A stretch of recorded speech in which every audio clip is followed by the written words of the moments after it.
مگر نیک نہیں بن سکتے۔ مگر یہ دوا صرف 24 روپے میں آپ کو نیک بنا سکتی ہے۔ اس کا کیا ثبوت ہے؟ میں نے اس سے پوچھا۔ اس نے پھر جھولے میں ہاتھ ڈالا اور اس میں سے پہلی شیشی سے بھی ایک چھوٹی شیشی نکالی جس میں ریت کے ذروں سے ذرا بڑے اور ساگودانے سے چھوٹے دانے بھرے ہوئے تھے۔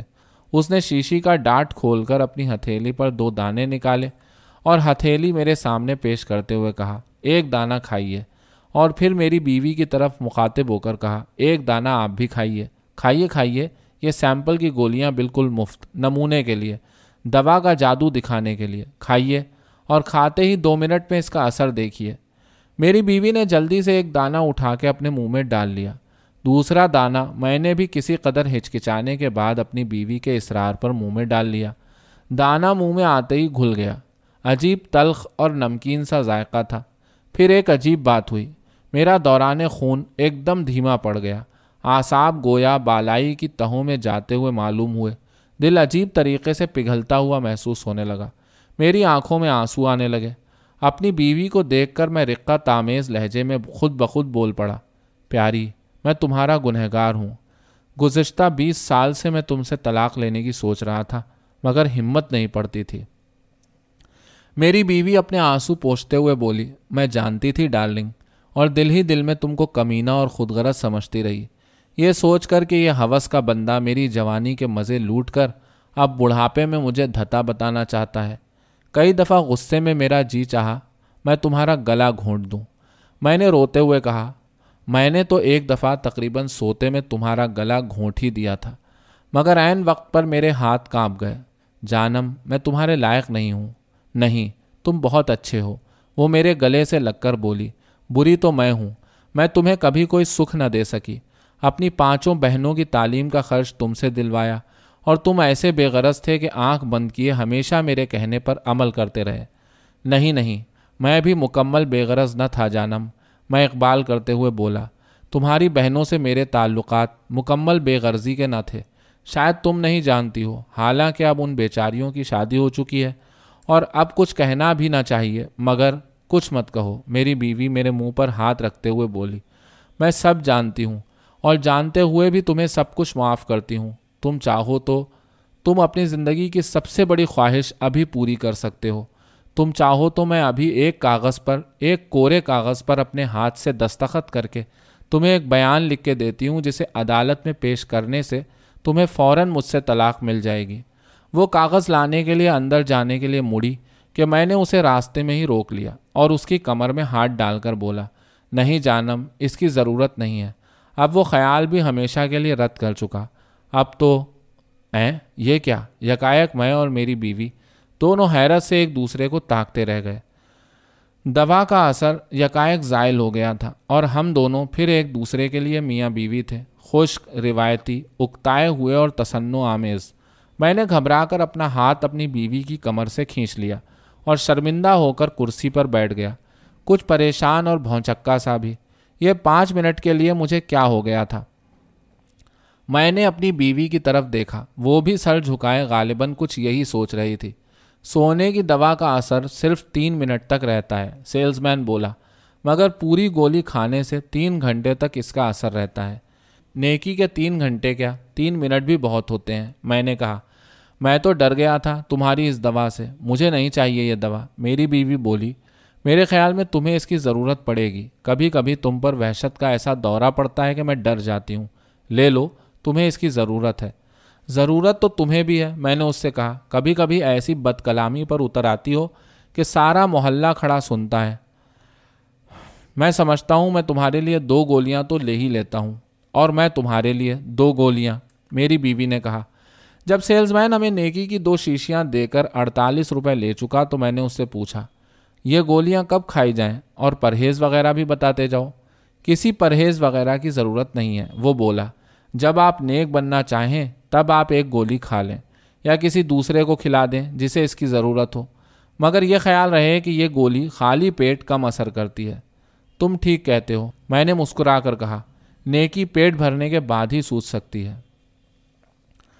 اگلے چند دنوں میں شہر میں کچھ ایسے حیرت انگیز واقعات اور حادثات ہوئے جن سے معلوم ہوتا تھا کہ نیکی کی گولیاں جگہ جگہ اپنا اثر دکھا رہی ہیں۔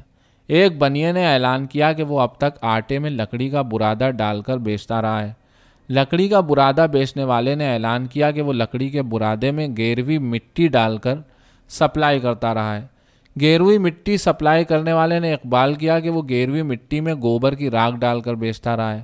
نتیجے میں پبلک نے تینوں بنیوں کا بائیکاٹ کر دیا۔ ایک انجن ڈرائیور نے نیکی کی گولی کھا کر اپنے فائر مین سے کہا، 25 سال سے میں یہ گاڑی چلا رہا ہوں اور 25 سال سے تم اس گاڑی کے انجن میں کوئلہ جھونک رہے ہو۔ میں یہ ظلم برداشت نہیں کر سکتا۔ آج سے تم گاڑی چلاؤ گے اور میں کوئلہ جھونکوں گا۔ فائر مین نے بھی نیکی کی گولی کھائی تھی۔ وہ رقت آمیز لہجے میں بولا، تمہیں مجھ پر رحم آتا ہے، مجھے اس انجن پر رحم آتا ہے۔ ذرا سوچو تو، 25 سال سے یہی ایک انجن اس گاڑی کو ڈھو رہا ہے۔ اس کے انجر پنجر ڈھیلے ہو چکے ہیں، مگر حکومت اسے آرام نہیں دیتی، اسے ریٹائر نہیں کرتی۔ کتنا بڑا ظلم ہے۔ تم بالکل ٹھیک کہتے ہو، انجن ڈرائیور سسکتے ہوئے بولا۔ واقعی اس انجن کو ریٹائر کر دینا چاہیے۔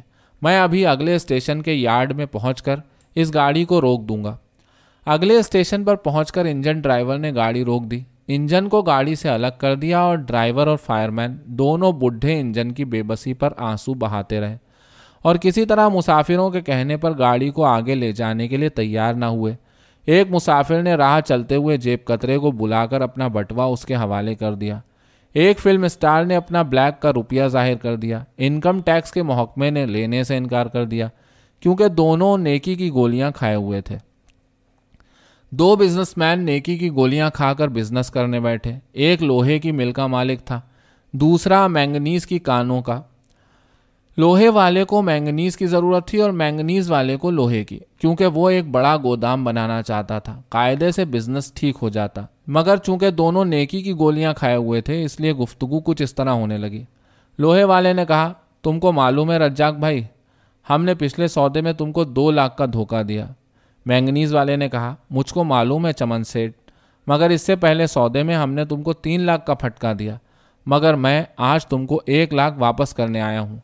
نہیں رجاق بھائی، میں نہیں لوں گا، تم کو لینا پڑے گا چمن سیٹ، خدا کی قسم، گناہ گار ہوں میں، گناہ گار، تم سے بھی بڑا گناہ گار، مگر آگے کو میں ایسا دھندا نہیں کروں گا۔ تم بولو تم کو کتنا مینگنیز چاہیے، میں دوں گا۔